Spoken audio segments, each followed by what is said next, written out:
आज हम बात करेंगे पशुओं में होने वाली एक ऐसी बीमारी के बारे में जिसके होने से पशुपालक भाई को बहुत ज़्यादा नुकसान झेलना पड़ता है।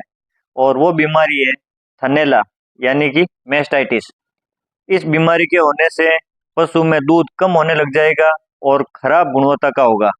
और पशुपालक भाई समय रहते इसका इलाज नहीं करवाए तो पशु के थन या लेवटी पूरी तरह से खराब हो जाएगी, जिससे उसको आर्थिक नुकसान ज़्यादा होगा।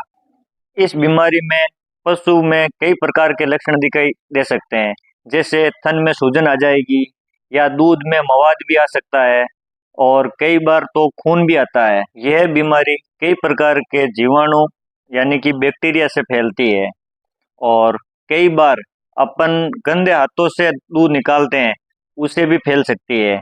और अगर हम जहाँ पशु को बांधते हैं यानी कि पशु को जहाँ रखते हैं वहाँ अगर साफ सफाई नहीं हो और वहाँ का फर्श गीला रहे और गंदा रहे तो भी ये बीमारी फैल सकती है। और अगर दूध निकालने का तरीका हमारा गलत रहेगा तो भी ये बीमारी फैल सकती है। और कई बार पशु के थन या अडर पर चोट लग जाती है, उसकी वजह से भी ये बीमारी फैलती है। अगर किसी पशुपालक भाई के पशु के थन या अडर में सूजन आ रखी है तो मैं आपको बहुत ही एक आसान और देसी फॉर्मूला बताता हूँ। उसके लिए आपको 10 से 15 ग्राम हींग और 50 ग्राम हल्दी और मक्खन, जिसको गर्म नहीं करना है, जैसे ही अपन बिलोना करते हैं और जो मक्खन ऊपर आता है उसको लेना है और इन तीनों को अच्छे से मिलाकर पूरी लेवटी यानी कि अडर पर लगाना है।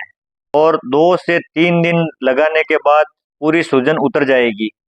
अगर किसी पशुपालक भाई के पशु के थन में से मवाद यानी कि पस आए तो आपको DCR 2.5 ग्राम और डेक्सामेथासोन 10 ml मिलाकर थन में 3 से 4 दिन चढ़ाना चाहिए, जिससे धीरे धीरे 3-4 दिन में मवाद आना धीरे धीरे बंद हो जाएगा और वापस दूध आना चालू हो जाएगा।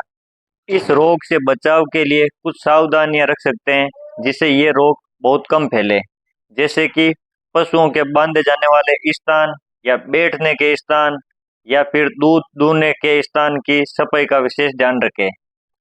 दूध दूहने की तकनीक सही होनी चाहिए जिससे थन को किसी प्रकार की चोट नहीं लगे। थन में अगर किसी प्रकार की चोट लगी हुई हो तो उसका तुरंत उपचार करवाएं। और अगर पशु ज़्यादा हो तो रोगी पशुओं को स्वस्थ पशुओं से अलग रखना चाहिए और दूहने वाले भी अलग हो।